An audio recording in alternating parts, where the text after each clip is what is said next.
राजस्थान की सत्ता में रहते हुए कांग्रेस के हाथ में भाजपा के खिलाफ एक बड़ा मुद्दा है जो सियासी हवा में घुल ही नहीं पा रहा। ये मुद्दा 13 जिले और 100 विधानसभा से जुड़ा हुआ है। नमस्कार, मैं हूं आपके साथ दर्श शर्मा। ERCP यानी ईस्टर्न राजस्थान कैनाल परियोजना कांग्रेस के लिए एक मजबूत चुनावी हथियार बन सकता है, लेकिन इसकी धार को भाजपा के खिलाफ चमकाए रखने की बजाय छोटी मोटी बयानबाजी से ही काम चलाया जा रहा है। मुख्यमंत्री अशोक गहलोत केंद्र सरकार और विपक्ष को लगातार घेर रहे हैं, फिर भी संगठन घर घर इस मुद्दे को पहुंचाने में ताकत नहीं झोंक रहा। भाजपा को टेंशन देने में फिलहाल कांग्रेस संगठन ढीला पड़ा हुआ है। ERCP में देरी के लिए राज्य केंद्र की भाजपा सरकार को तो केंद्र राज्य सरकार को जिम्मेदार बता रहा है। दोनों राज्यों की सहमति हो जाएगी तो केंद्र सरकार इसको आगे बढ़ाने पर जरूर विचार करेगी। मुझे दुख होता है कि केंद्र सरकार कैसे मना कर सकती है। पानी विषय राज्यों का। ERCP को राष्ट्रीय परियोजना घोषित नहीं करके राजस्थान के साथ में बहुत बड़ा अन्याय किया है। केंद्र राष्ट्रीय योजना घोषित करे या नहीं करे, हम संघ के ढांचे में हैं, हमारी लड़ाई जारी रहेगी। ऐसे में जनता का भी भला नहीं हो रहा। योजना का काम भी तेज होने के बजाय कछुए की चाल से भी नहीं चल पा रहा। परियोजना को मंजूरी केंद्र से नहीं मिली तो राज्य सरकार ने इस योजना का पूर्वी राजस्थान के 13 जिलों में राजनीतिक लाभ लेने के लिए गत बजट और वर्तमान बजट में राशि भी स्वीकृत कर दी। मुख्यमंत्री गहलोत भी कह चुके हैं कि यदि केंद्र सरकार 13 जिलों की प्यास नहीं बुझा सकती तो हम अपने स्तर पर इस परियोजना को पूरा करेंगे, भले ही इसके लिए कितनी ही आर्थिक चुनौतियां झेलनी पड़े।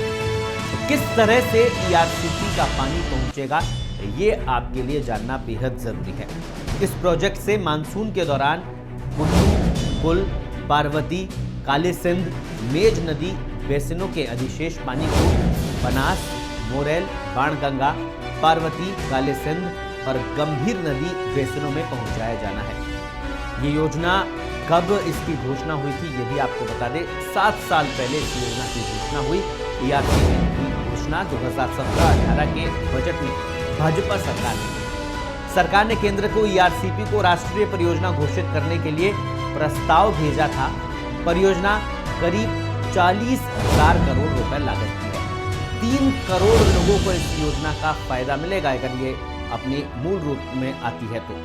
पूर्वी राजस्थान के 13 जिलों जिनमें जयपुर, अलवर, भरतपुर, धौलपुर, सवाई माधोपुर, करौली, दौसा, अजमेर, टोंक, झालावाड़, बारां, कोटा और बूंदी को सिंचाई और पीने का पानी मिलेगा। इससे 3 करोड़ से ज्यादा लोग, इन जिलों के 3 करोड़ से ज्यादा लोग लाभान्वित होंगे। तो अब इसके सियासी मायने क्या है ये भी आपको बताना बेहद जरूरी, क्योंकि मुद्दा सियासी हो गया है। कांग्रेस का दबदबा है पूरी तरह से इन सीटों पर। ERCP राजनीतिक रूप से राज्य के लिए महत्वाकांक्षी प्रोजेक्ट है। इस योजना से पूर्वी राजस्थान के 13 जिलों के करीब 100 विधानसभा सीटें जुड़ी है। इनमें से आधी सीटों पर वर्तमान में कांग्रेस विधायक है, वहीं भाजपा के पास 1/4 सीट है।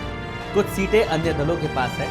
यही वजह है कि परियोजना जमीन की उर्वरा के साथ साथ सियासी फसल के लिए भी अहम है। योजना के जरिए इन जिलों के 3 करोड़ से ज्यादा लोगों को पेयजल और सिंचाई के लिए पानी उपलब्ध कराया जाना है।